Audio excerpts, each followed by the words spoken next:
Hello students, welcome to guidance গুরু চ্যানেলে তোমাদের সকলকে স্বাগত। আশা করি প্রত্যেকেই ভালো আছো এবং প্রত্যেকেই সুস্থ রয়েছো। দুদিন ধরে ক্লাস দিতে পারিনি বিভিন্ন কারণে। আজ তোমাদের আবার নতুন ক্লাস হচ্ছে। আজ হচ্ছে তোমাদের 8ই আগস্ট। প্রত্যেক দিনের পর ক্লাস হবে, হয়তো 10 তারিখ বা 11 তারিখ, 10 তারিখ 11 তারিখ দুদিন তোমাদের ক্লাসটা অফ থাকতে পারে। ঠিক আছে, চলো আজ আমরা যেটা করব সেটা হচ্ছে আজকের আমাদের ক্লাস নাম্বার 6 এসএসসি এমটিএস পরীক্ষার জিকে ক্লাস। আজ আমরা করব 4/9/2023 সালে পরীক্ষা হওয়া থার্ড শিফটের প্রশ্নোত্তর আলোচনা করব। তো অবশ্যই সঙ্গে থাকো, প্রত্যেকটা প্রশ্ন মন দিয়ে দেখবে, একদম লাস্ট পর্যন্ত দেখবে। প্রত্যেকটা প্রশ্নই তোমাদের পরীক্ষার জন্য ইম্পর্টেন্ট, মন দিয়ে দেখতে থাকো প্রত্যেকে, ঠিক আছে। আর এর আগে আমরা প্রিভিয়াস ইয়ারের প্রচুর ক্লাস করেছি, সেই ক্লাসগুলো বা 2022 সালের করেছি, যেমন 21 সালের করেছি, সেগুলো না দেখে থাকলে চ্যানেলে আছে, তোমরা প্রত্যেকে দেখে নাও। আমাদের ফ্রি টেলিগ্রাম চ্যানেল রয়েছে, সেই চ্যানেলে যদি জয়েন করতে চাও ডেসক্রিপশন বক্সে লিঙ্ক দেওয়া থাকবে, প্রত্যেকে অতি অবশ্যই আমাদের ফ্রি টেলিগ্রাম চ্যানেলে জয়েন করে যাও। আরেকটা তোমাদের জন্য বার্তা দিতে যাই, যেটা হচ্ছে তোমাদের জন্য, তোমরা যাতে জিকে নিয়ে যাদের সমস্যা আছে তারা যদি প্রিভিয়াস ইয়ারের প্রশ্নোত্তর কালেক্ট করতে চাও, তাহলে 2020, 2021, 2022, 2023 এই 4 বছরের বিগত বছর প্রশ্নোত্তর যদি তোমরা চাও, সঙ্গে যদি কারেন্ট অ্যাফেয়ার্স 2023-24 সালের পেয়ে যাবে, সঙ্গে স্ট্যাটিক জিকে পাবে, আর তার সঙ্গে সাজেস্টিভ এমসিকিউ সবগুলোই কিন্তু প্রিন্টেবল ফরম্যাটে আছে, সবগুলো প্রিন্ট করা যাবে। 249 পেমেন্ট করে তোমরা এই সমস্ত ম্যাটেরিয়াল, স্টাডি ম্যাটেরিয়াল পেয়ে যাবে। কিভাবে আমাদের পেড গ্রুপে জয়েন করতে হবে সব কিছু ডিটেলসে জানতে হলে এই নাম্বারে হোয়াটসঅ্যাপ আছে আমাদের 7001501393, এই হোয়াটসঅ্যাপ নাম্বারে প্রত্যেকে যোগাযোগ করো।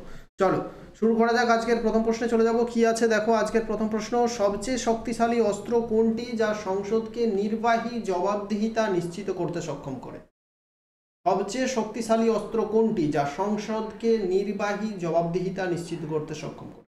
বলতে চাইছে যে সংসদের সবচেয়ে শক্তিশালী অস্ত্র কোনটি? আইনের অনুমোদন বা প্রত্যাখ্যান, অনাস্থা প্রস্তাব, চুক্তির নিশ্চিতকরণ, আলোচনা এবং আলোচনা। সংসদের হাতে যেসব ক্ষমতাগুলো আছে তাদের মধ্যে সবচেয়ে শক্তিশালী অস্ত্র বা শক্তিশালী ক্ষমতা কোনটি? কারেক্ট আনসার হয়ে যাবে সংসদের হাতে কি পাওয়ার আছে? তারা আইন তৈরি করতে পারে। ঠিক আছে, সংসদে বিল পাস করা, যে কোনো একটা বিল, সেই বিল যদি সংসদে পাস হয়, তারপর সেই বিলের উপরে রাষ্ট্রপতির স্বাক্ষর হলেই সেই বিলটা অ্যাক্টে বা আইনে পরিণত হয়। এটাই হচ্ছে সব থেকে বড় ক্ষমতা, আইনের অনুমোদন বা প্রত্যাখ্যান। এটা হচ্ছে সংসদের হাতে এই ক্ষমতাটা রয়েছে। 2 নম্বর প্রশ্নে চলে যাব। ক্লাস ভালো লাগলে প্রত্যেকে লাইক করবে, তোমার বন্ধুদের সাথে বেশি বেশি করে শেয়ার করবে। যেগুলো ডিটেলস বলা প্রয়োজন সেই কোশ্চেনগুলোর অতি অবশ্যই আমি প্রত্যেককে ডিটেলস বলবো। মহাবোধি মন্দির কোথায় অবস্থিত? মোস্ট ইম্পর্ট্যান্ট একটা ইতিহাস থেকে প্রশ্নটা দিয়েছে, মহাবোধি মন্দিরটা কোথায় অবস্থিত? আশা করি তোমরা উত্তর সবারই প্রায় এই উত্তরটা জানা আছে। মহাবোধি মন্দিরটা অবস্থিত বোধগয়াতে। কোথায়? বোধগয়া। বোধগয়া হচ্ছে বিহারে অবস্থিত। বিহারের পাটনা থেকে প্রায় 100 কিলোমিটার দূরে এই বোধগয়া শহরটি অবস্থিত। মহাবোধি মন্দিরটা হচ্ছে যেখানে গৌতম বুদ্ধ মানে সিদ্ধার্থ বা গৌতম যেখানে বৌদ্ধত্ব লাভ করেছিলেন, সেই জায়গাটাই হচ্ছে মহাবোধি মন্দির তৈরি করা হয়েছে সেখানে, এবং সেখানেই বোধি বৃক্ষ যেটা আছে সেখানেই কিন্তু অবস্থান করেছে। বোধগয়া বিহারে অবস্থিত মহাবোধি মন্দির বা বোধগয়া জায়গাটা বিহারে অবস্থিত। 3 নম্বর প্রশ্ন আমরা দেখব কি আছে, কোন আফ্রিকান নেতা আত্মজীবনী লিখেছেন long walk two freedom? Most important এটাও প্রশ্নটা হচ্ছে। কারেক্ট আনসার কি হবে? আফ্রিকান নেতা বলতে তোমরা সহজেই বুঝতে পারবে যে নেলসন ম্যান্ডেলার কথা বলা হচ্ছে। নেলসন ম্যান্ডেলা একজন বিখ্যাত আফ্রিকান নেতা, হচ্ছে নেলসন ম্যান্ডেলা। ঠিক আছে, তো তিনি এই আত্মজীবনীটি লিখেছেন long walk two freedom. Nelson Mandela 1918 সালে জন্মগ্রহণ করেছিলেন। কত সালে জন্মগ্রহণ করেন তিনি? 1918 সালে নেলসন ম্যান্ডেলা জন্মগ্রহণ করেছিলেন। আর তিনি দীর্ঘদিন কালো মানুষদের জন্য সেখানে লড়াই করেছেন, এবং আফ্রিকার প্রথম প্রেসিডেন্ট হচ্ছেন নেলসন ম্যান্ডেলা। 1994 থেকে 1998 সাল পর্যন্ত আফ্রিকার প্রথম প্রেসিডেন্ট, তারপর আবারও তিনি প্রেসিডেন্ট হয়েছেন। ঠিক আছে, Nelson Mandela is the correct answer, long walk two freedom. 4 নম্বর, কোন বছরে ভারত সরকার কর্তৃক স্বকর্মসংস্থানের জন্য গ্রামীণ যুবকদের প্রশিক্ষণ ট্রাইসেম প্রকল্প চালু করা হয়েছিল? ভারত সরকার এই ট্রাইসেম প্রকল্প চালু করেছিল, যার পুরো নাম ছিল training of rural youth for self employment. Training of rural youth for self employment, এটাই হচ্ছে ট্রাইসেমের পুরো নাম। এই ট্রাইসেম চালু করা হয়েছিল 1979। মোস্ট ইম্পর্ট্যান্ট প্রশ্ন, পুরনো যোজনা কিন্তু এগুলো কিন্তু বারবার পরীক্ষায় আসে, পুরনো যোজনা হতে পারে, বারবার পরীক্ষায় আসে এগুলো। ভারত সরকার এটা চালু করেছিল ট্রাইসেম। এখন তোমাদের একটা হোমওয়ার্ক দেবো, তোমরা বলো তো দেখি কে কে বলতে পারো। এই যে যখন 1979 সালে ট্রাইসেম চালু করা হলো, তখন ভারতের প্রধানমন্ত্রী কে ছিলেন, দেখি কে কে বলতে পারে। কমেন্ট করবে, প্রত্যেকের কাছে কমেন্ট আশা করছি আমি। 5 নম্বর, মধ্যপ্রদেশের মুখ্যমন্ত্রী শিখুন এবং উপার্জন করুন প্রকল্পের লার্ন অ্যান্ড আর্ন, এই প্রকল্পটার নাম কি ছিল? Learn and earn. সেটা বাংলা করতে গিয়ে শিখুন এবং উপার্জন করুন প্রকল্পের অধীনে সরকার নিম্নলিখিতগুলির মধ্যে কোনটি প্রদান করবে না? এটা একটা পুরনো প্রকল্প, ঠিক আছে। এই প্রশ্নটা যদিও বেশি ইম্পর্টেন্ট নয়, তাও তোমাদের উত্তরটা বলে দিচ্ছি। এই লার্ন অ্যান্ড আর্ন এই প্রকল্পের মাধ্যমে সরকার বলেছিল আর্থিক সহায়তা করবে, প্রশিক্ষণ দেবে, নিয়োগযোগ্য দক্ষতা তৈরি করবে, কিন্তু ল্যাপটপ প্রদান করবে না, ঠিক আছে। তাহলে কারেক্ট আনসার হয়ে যাবে ল্যাপটপ। 6 নম্বর প্রশ্নে দেখবো আমরা, প্রখ্যাত নৃত্য ইতিহাসবিদ ডক্টর সুনীল কোঠারি রাজ্যে কোন নৃত্যকে জনপ্রিয় করার জন্য আসাম সরকার 2019 সালে মাধবদেব পুরস্কারে ভূষিত হন।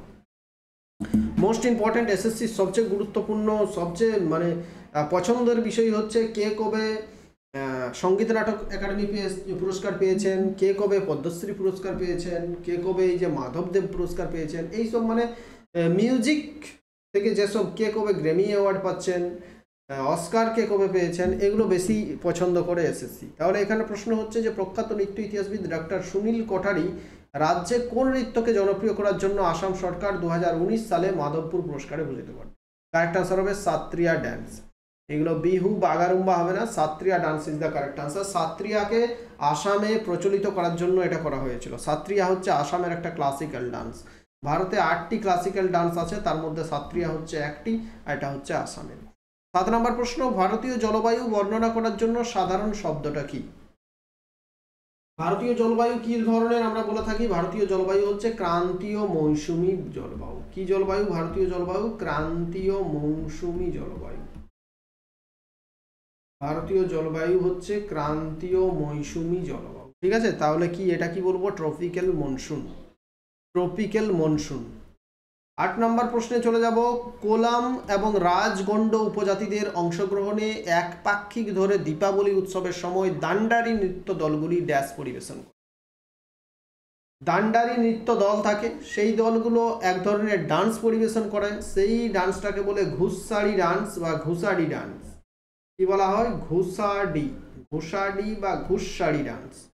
Option 3 is the correct answer. এটা দু ধরনের, একটা কোলাম উপজাতি আছে, রাজগন্ড উপজাতি আছে। এই উপজাতিগুলো এটা পরিবেশন করে থাকে দীপাবলি উৎসবের সময়, ঠিক আছে। দীপাবলি উৎসবের সময় তারা এটা করে থাকে। আর এই যে ডান্সটা, এটা তেলেঙ্গানা রাজ্যে প্রচলিত আছে। ঘুষাদি ডান্স তেলেঙ্গানা রাজ্যে প্রচলিত আছে আদিলাবাদ ডিস্ট্রিক্টে। তেলেঙ্গানা রাজ্যের আদিলাবাদ বলে জেলা আছে, সেখানে প্রচলিত। 9 নম্বর প্রশ্ন দেখব, আইএসএসএফ জুনিয়র বিশ্বকাপ 2023-এ ভারত কয়টি স্বর্ণপদক জিতেছে? আইএসএসএফ এর পুরো নাম কি? International shooting sports federation. International shooting sports federation হচ্ছে আইএসএসএফ এর সম্পূর্ণ নাম। 2023 সালে ভারত কতগুলো পদক জিতেছিল? 2023 সালে ভারত মোট 8টি পদক জিতেছিল, ঠিক আছে। ভারত মোট 8টি পদক জিতেছিল। যদি বলা হয় যে আইএসএসএফ প্রথম খেলা কবে শুরু হয়েছিল, তো 1907 সালে প্রথম খেলা হয়েছিল আইএসএসএফ। আর এর হেডকোয়ার্টার যদি বলো কোথায় আছে, তখন হবে মিউনিক শহরে এর হেডকোয়ার্টার অবস্থিত, জার্মানির মিউনিক। নেক্সট দেখবো আমরা 10 নম্বর কি আছে, কে প্রথম ভারতীয় মহিলা হিসেবে গ্র্যামি পুরস্কার পান? ভারতীয় মহিলা হিসেবে গ্র্যামি কে পাচ্ছেন প্রথম? কারেক্ট আনসার কি হবে? তন্নি শাহ বা তানভি, যেটা হিন্দিতে বলবে তানভি আর বাংলায় বলবো তন্নি শাহ। গ্র্যামি পুরস্কার পেয়েছিলেন প্রথম এই তন্নি শাহ। একজন তামিল সিঙ্গার বলা চলে। 1984 সালে তিনি জন্মগ্রহণ করেন, তামিল সিঙ্গার। 1985 সালে জন্মগ্রহণ করেন চেন্নাইতে। আর ভারতের প্রথম তিনি গ্র্যামি অ্যাওয়ার্ড পেয়েছিলেন কোন গানের জন্য? ইয়াক্কাই 3। গানটার নাম হচ্ছে ইয়াক্কাই 3। এই গানের জন্য প্রথম মহিলা হিসেবে, ভারতের প্রথম মহিলা হিসেবে তিনি গ্র্যামি পুরস্কার পান। 11 হচ্ছে কোন ভারতীয় সঙ্গীতজ্ঞ ব্যক্তিত্বের জন্মস্থান পশ্চিমবঙ্গ?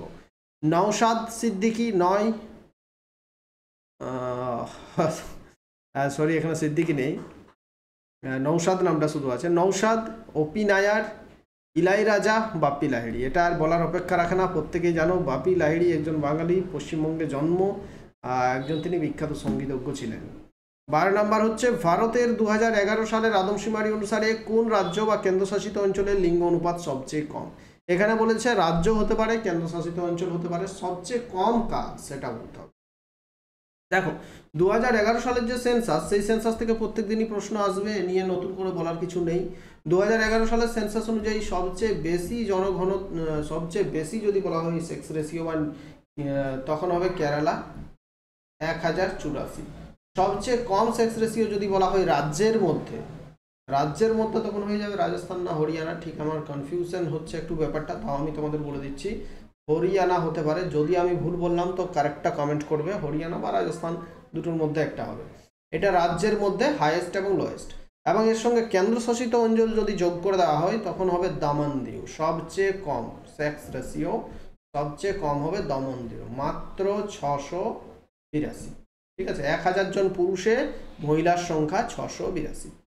13 নম্বর প্রশ্নে চলে যাব আমরা। নিচের কোনটি বিখ্যাত ক্রিকেটার সৌরভ গাঙ্গুলির আত্মজীবনী? ইতিহাসের শট, বিপ্লবের স্বপ্ন, একটি শতক যথেষ্ট নয়, আমার জীবন এবং সময়ের স্মৃতি।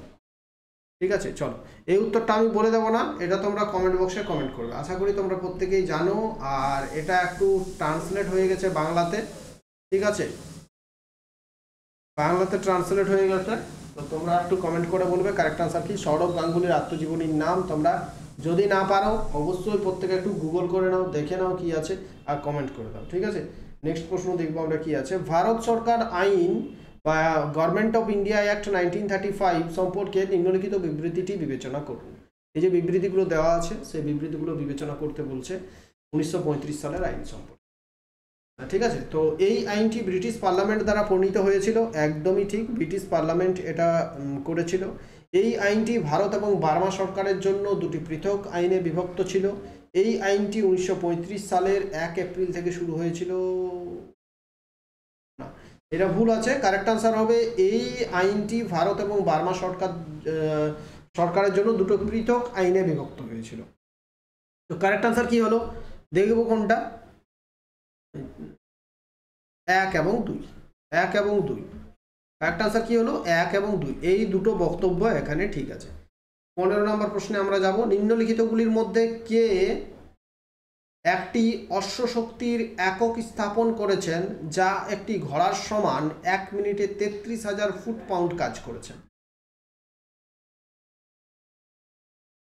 বা হর্স পাওয়ার যে ব্যাপারটা, অশ্বশক্তির একক স্থাপন করেছেন, হর্স পাওয়ার যে ব্যাপারটা, সেই ব্যাপারটার এই হর্স পাওয়ারের ইউনিট আবিষ্কার করেছিলেন প্রথম, যা একটি ঘোড়ার সমান 1 মিনিটে 33,000 ফুট পাউন্ড কাজ করে।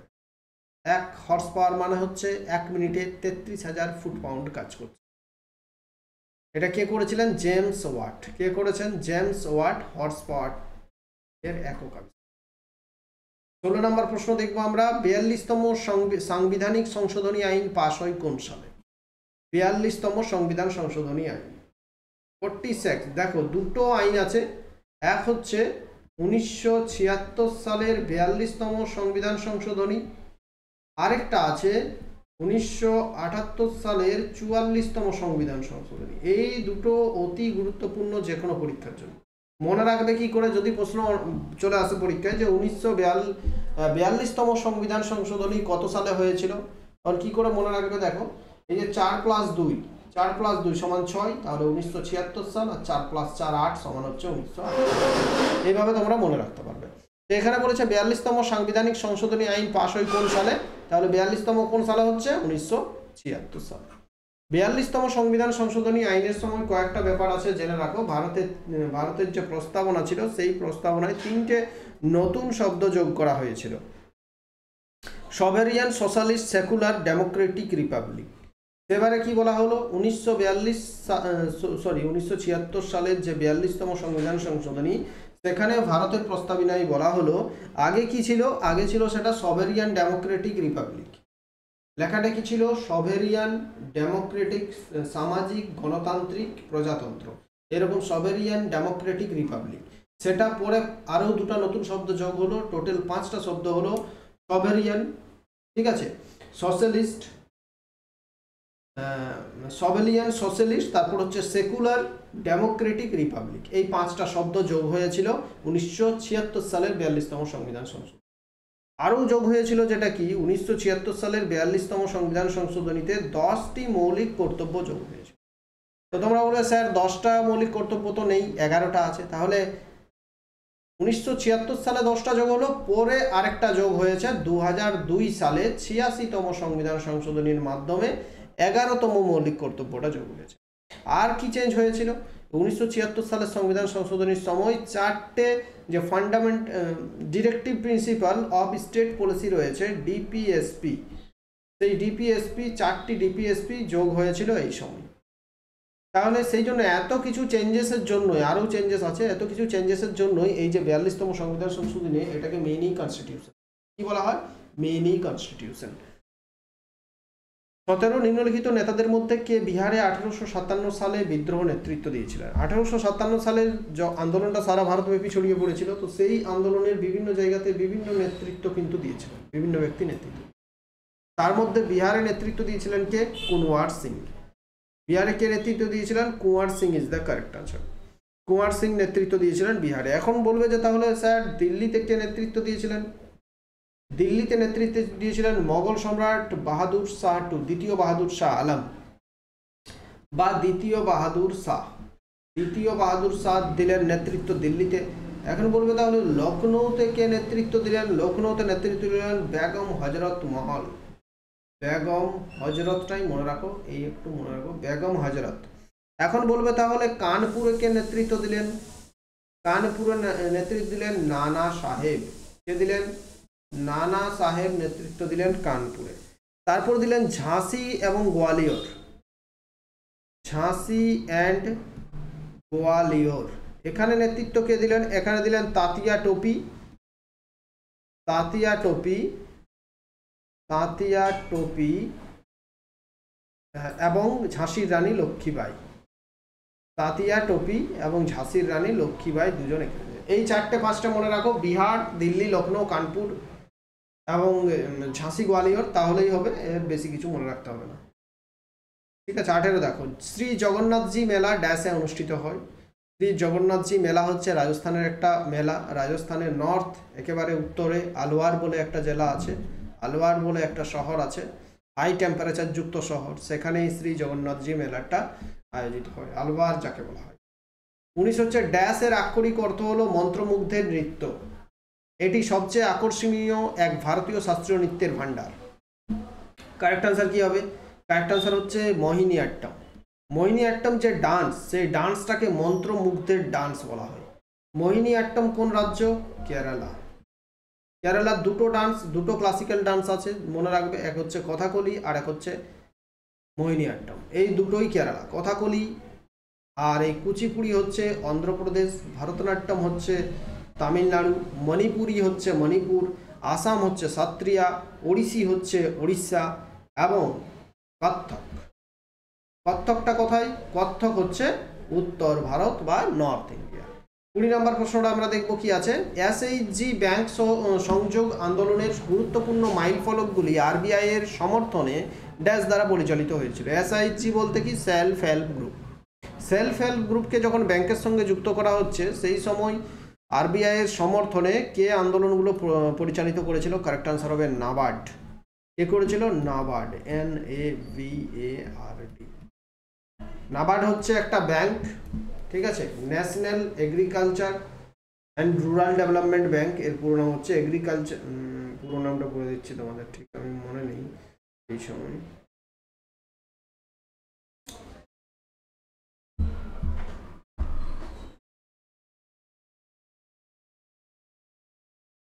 আচ্ছা, national agriculture bank for rural development, এরকম করে পুরো নামটা আছে, আমার যদিও ঠিকঠাক মনে পড়ছে না এই সময়। এর বলে দিচ্ছি, প্রতিষ্ঠা হয়েছিল 1982 সালে। বহুবার পরীক্ষায় আসে নাবার্ড কত সালে প্রতিষ্ঠা হয়েছিল। নাবার্ড প্রতিষ্ঠা হয়েছিল 82 সালে এবং হেডকোয়ার্টার অবস্থিত মুম্বাই।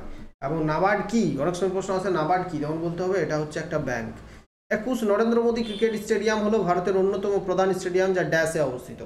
নরেন্দ্র মোদী ক্রিকেট স্টেডিয়ামটা অবস্থিত Ahmedabad is the correct answer. আহমেদাবাদে অবস্থিত। 2023 সালের যে cricket ICC cricket world cup সেটা হয়েছিল আহমেদাবাদে খেলা হয়েছিল। ঠিক আছে, 22 নম্বর প্রশ্নটা দেখবো কি আছে। কেরালা এবং কর্ণাটকে প্রাক মৌসুমি বর্ষণ ড্যাশ নামে পড়ে। মৌসুমি বায়ু আসার আগে কেরালা এবং কর্ণাটকে একটা বৃষ্টিপাত হয়ে থাকে, সেই বৃষ্টিটাকে বলা হয় ম্যাঙ্গো শাওয়ার বা আম্র বৃষ্টি বা আমের ঝর্ণা। ম্যাঙ্গো শাওয়ার বাংলায় ট্রান্সলেট হয়ে আমের ঝর্ণা হয়ে গেছে, এটা আসল হচ্ছে আম্র বৃষ্টি বা ম্যাঙ্গো শাওয়ার। যেমন হয়ে থাকে অ্যাসিড বৃষ্টি, তেমনি হচ্ছে এটা অ্যাসিড বৃষ্টি, কফি বৃষ্টি, তেমনি এটা হচ্ছে আম্র বৃষ্টি। এটা কেরালা এবং কর্ণাটকে হয়ে থাকে প্রাক মৌসুমি বর্ষণ। 23 প্যারাথাইরয়েড হরমোনের অপর্যাপ্ত মাত্রা এবং রক্তে ক্যালসিয়ামের কম পরিমাণে নিচের কোন অবস্থার কারণ হয়? কি রোগ হয়? দেখো, রক্তে যদি ক্যালসিয়ামের পরিমাণ কম থাকে, রক্তে যদি ভিটামিন ডি এর পরিমাণ কম থাকে, রক্তে যদি পর্যাপ্ত পরিমাণে প্যারাথাইরয়েড হরমোনের কমি থাকে, তখন সেখানে হবে হাইপোক্যালসেমিয়া বলে একটা রোগ হয়ে থাকে। হাইপোক্যালসিমিয়া। এখানে বিভিন্ন আমাদের যে গ্ল্যান্ড আছে সেই গ্ল্যান্ডগুলো ক্ষতিগ্রস্ত করে কিডনি এফেক্ট হতে পারে এর মাধ্যমে। ঠিক আছে, ক্যালসেমিয়া বলে একটা ডিজিজ হয়। 24 নম্বর হচ্ছে টিম রেস্ট অফ ইন্ডিয়া 2023 সালে ইরানি কাপ জিতেছিল। ইরানি কাপ কোন রাজ্যে আয়োজিত হয়েছিল? ইরানি কাপ, অনেক সময় প্রশ্ন আছে ইরানি কাপ কোন খেলার সঙ্গে যুক্ত, মনে রাখবে ইরানি কাপ ক্রিকেট খেলার সঙ্গে যুক্ত। এবং 2023 সালের যে ইরানি কাপ হয়েছিল সেখানে জয়ী হয়েছিল রেস্ট অফ ইন্ডিয়া বলে একটা দলের নাম হচ্ছে রেস্ট অফ ইন্ডিয়া। আর এই 2023 সালের যে খেলাটা সেটা মধ্যপ্রদেশে আয়োজিত হয়েছিল। ঠিক আছে, ইরানি কাপ এটা মানে বিসিসিআই দ্বারা প্রত্যেক বছর এটা আয়োজিত হয়। লাস্ট হয়েছিল, প্রথম হয়েছিল 1960 সালে বা 1959 সালে। তারপর 2023-24 সালে হলো, 2023-24 সালে লাস্ট হয়েছে। এরপর হবে 2024-25 সালে, এরপর 2024-25 সালে খেলাটা আয়োজিত হবে। ঠিক আছে, নেক্সট দেখবো আজকের লাস্ট প্রশ্নটা। দেখো, ভারতে ক্ষুদ্র ঋণ বা স্মল ফাইন্যান্স প্রতিষ্ঠানগুলির স্থায়িত্বের সাথে সম্পর্কিত একটি মাত্রা কি? যে ক্ষুদ্র ঋণ দিয়ে থাকে সেই সব প্রতিষ্ঠানগুলোর যে স্থায়িত্ব, তাদের একটি মাত্রা বা ডাইমেনশন কি? কোন ডাইমেনশন, কোন মাত্রার জন্য তাদের স্থায়িত্ব হবে, না হলে হবে না? দাতার তহবিলের উপর নির্ভরশীলতা, সীমিত সামাজিক প্রভাব, উচ্চ লাভের মার্জিন, অত্যাধিক আগ্রহ। কারেক্ট আনসার কি হবে? দাতার তহবিলের ওপর নির্ভরশীলতা। দেখো, এটা ইকোনমিক্সের প্রশ্ন। টার্মগুলো যদি ইকোনমিক্সে থাকে, ইংলিশে থাকে তাহলে ভালো হয়, কেন বাংলাতে ট্রান্সলেট হয়ে টার্মগুলো অন্যরকম হয়ে গেছে, তাই একটু বুঝতে অসুবিধা হচ্ছে। তো কারেক্ট আনসার হবে দাতার তহবিলের ওপর নির্ভরশীলতা। 25টা প্রশ্ন শেষ হয়ে গেল। ক্লাস ভালো লাগলে প্রত্যেকে লাইক করবে, তোমার বন্ধুদের সাথে যত বেশি পারো প্লিজ শেয়ার করবে। আর এই ধরনের প্রশ্ন যদি পাও, অনেক সময় দেখবে পরীক্ষায় যদি গন্ডগোল মনে করো, তো আমি বলবো স্কিপ করে দেবে, বা যদি কনফিউশন থাকে 2টো বা 3টে অপশানের মধ্যে, তখন কিন্তু করে দেবে। ঠিক আছে, কারণ প্লাস হওয়ার সম্ভাবনাটাই বেশি। ফ্রি টেলিগ্রাম চ্যানেলে জয়েন না করে থাকলে ডেসক্রিপশনে লিঙ্ক আছে, অবশ্যই ফ্রি টেলিগ্রাম চ্যানেলে জয়েন করো। গাইডেন্স গ্রুপ অফিসিয়াল আমাদের ফ্রি টেলিগ্রাম চ্যানেল। আর যদি এই পেড গ্রুপে জয়েন করতে চাও, তাহলে আমাদের অফিসিয়াল হোয়াটসঅ্যাপ নাম্বার আছে, সেই হোয়াটসঅ্যাপ নাম্বারেও তোমরা যোগাযোগ করতে পারো। Official WhatsApp number 7001501393। ঠিক আছে, থ্যাংক ইউ, ভালো থেকো প্রত্যেকে।